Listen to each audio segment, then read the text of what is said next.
Hello வணக்கம். இப்போ நம்ம வாழைக்காய் பஜ்ஜி எப்படி செய்கிறதுன்னு பார்க்க போகிறோம். அதுக்கு ஒரு வாழைக்காய் எடுத்துக்கோங்க. வாழைக்காவோட தோலை என்ன செஞ்சுக்கோங்க, வெட்டி எடுத்துக்கோங்க. அதுக்கப்புறம் இந்த வாழைக்காவை குட்டி குட்டி ஸ்லைசஸாக என்ன செஞ்சுக்கோங்க, பஜ்ஜி போடுறதுக்காக ரெடியாக வெட்டி வச்சுக்கோங்க. அதுக்கப்புறம் ஒரு பவுல் எடுத்துக்கோங்க. பவுலில் பஜ்ஜி மாவு ஆட் பண்ணிக்கோங்க. பஜ்ஜி மாவு கூட காயப்பொடி ஃபஸ்ட்டு ஆட் பண்ணிக்கிறோம்.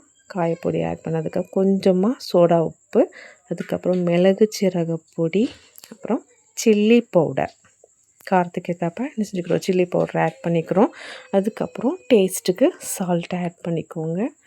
சால்ட் ஆட் பண்ணதுக்கப்புறம் தேவையான அளவு தண்ணி ஊற்றி அந்த மாவை என்ன செஞ்சுக்கோங்க, பஜ்ஜி மாவுக்கு ஏற்றாப்ப பஜ்ஜி போட்டு எடுக்கிறதுக்கு ஏற்றாப்ப என்ன செஞ்சுக்கோங்க, நல்லா மிக்ஸ் பண்ணிக்கோங்க. இதை மாவு ஃபஸ்ட்டு என்ன செஞ்சுக்கோங்க, ரெடி பண்ணி வச்சுக்கோங்க. நல்லா அழகாக பஜ்ஜி மாவு ரெடி ஆகிடுச்சு. இதுக்கப்புறம் நம்ம என்ன செய்கிறோம் அப்படின்னா, ஒரு வாணலியில் சூடானதுக்கப்புறம் அதில் எண்ணெயை ஊற்றிக்கோங்க. ஊற்றி நல்லா எண்ணெய் என்ன ஆகட்டும், சூடாகட்டும். அதுக்கப்புறம் நம்ம ஸ்லைசஸாக வெட்டி வச்சுருக்கிற வாழைக்காவை பஜ்ஜி மாவுக்குள்ளே டிப் பண்ணிக்கோங்க. டிப் பண்ணி எண்ணெய்க்குள்ளே ஆட் பண்ணிடுங்க.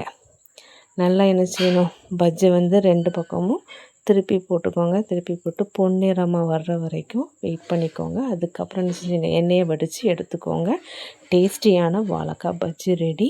வீட்டில் ட்ரை பண்ணி பாருங்கள். ட்ரை பண்ணிவிட்டு ஷேர் பண்ணுங்கள், கமெண்ட் பண்ணுங்கள், லைக் பண்ணுங்கள், சப்ஸ்கிரைப் பண்ணுங்கள். Thank you so much.